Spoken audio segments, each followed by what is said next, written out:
can now compare horses throughout the world, and it's nice to meet at Ascot and find out who's the best. If you go back to the early 2000s, you'll see in the record books that Choisir came over from Australia. Choisir was a 2002 sprinter from Australia who not a lot of people had heard of before he came to Royal Ascot in England. This was something that really caught people by surprise. He came here and he settled up in the King's Stand Stakes, and he won that early in the week. The Aussie's going to do it. Choisir coming home to win the King's Stand. What a famous victory. Choisir wins it. And then he settled up again on the Saturday and won what is now the Diamond Jubilee. It was a simply staggering performance to complete that double. Choisir on the rail. It's airway at the far side, but the Aussie's going to do it again. He'll step aside, far left. Choisir, he's won it. Internationally, it was the best advertisement that Royal Ascot could ever have had. Suddenly you thought, this is really quite phenomenal. And the Australian sprinters in particular have done very, very well. Australians would look at Royal Ascot as something that they have to do, have to come and experience. I think it's said to everyone, this is a place to be, this is a must. Australians have really embraced Royal Ascot. I think back to Choisir when he won both of those races back in the day. It's really gained momentum quite strongly over the last 10 years, and any Australian owner, I think, has a strong desire to have a horse running here at Royal Ascot. It's the holy grail, I think, for a lot of Australian racehorse owners. Black Caviar, the Australian mare, came to run in the Jubilee Stakes a few years ago. An enormous Australian contingent came over with her. It was a tremendous following, and she was a real hero of Australian racing.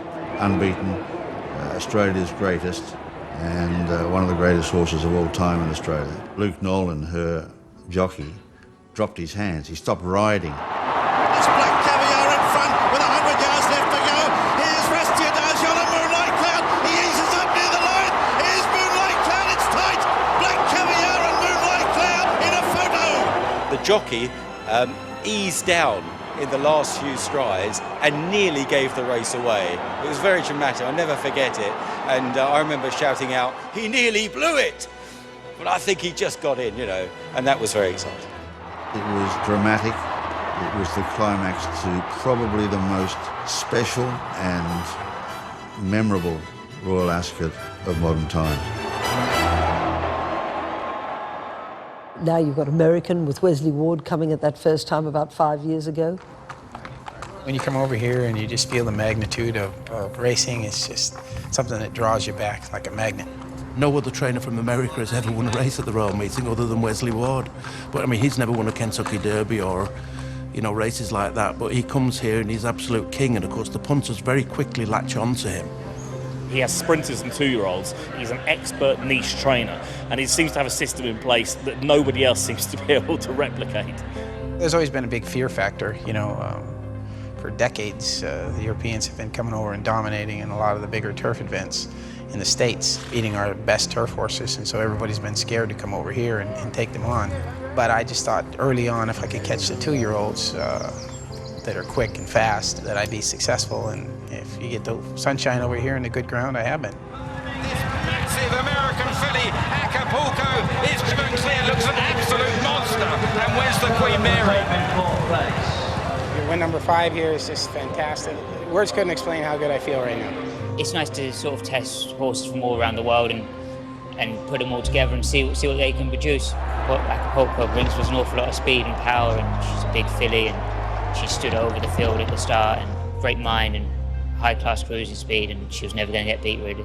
We certainly don't aim to come over here just for fun anymore. We're looking to come to strike, and otherwise you wouldn't put them on the plane. So I think I've got some excellent chances to finalize up the week. It's been exciting to see horses running from all around the world. We've had 10 countries represented, which is remarkable. And we've been lucky enough to see an American winner with Wesley Ward, and he's become the most successful trainer from outside of Europe. When it comes to Royal Ascot, he's an absolute giant. I think he's had 6 winners at the Royal Meeting. He had 2 winners this year. Undrafted is very wide as they race inside the final 100 yards. Brazen Beau this side, undrafted, and Frankie Dettori getting close and doing best. Undrafted has got home to win the Diamond Jubilee. You can get a potent cocktail like a Wesley Ward horse ridden by Frankie Dettori, and then the bookmakers are in trouble.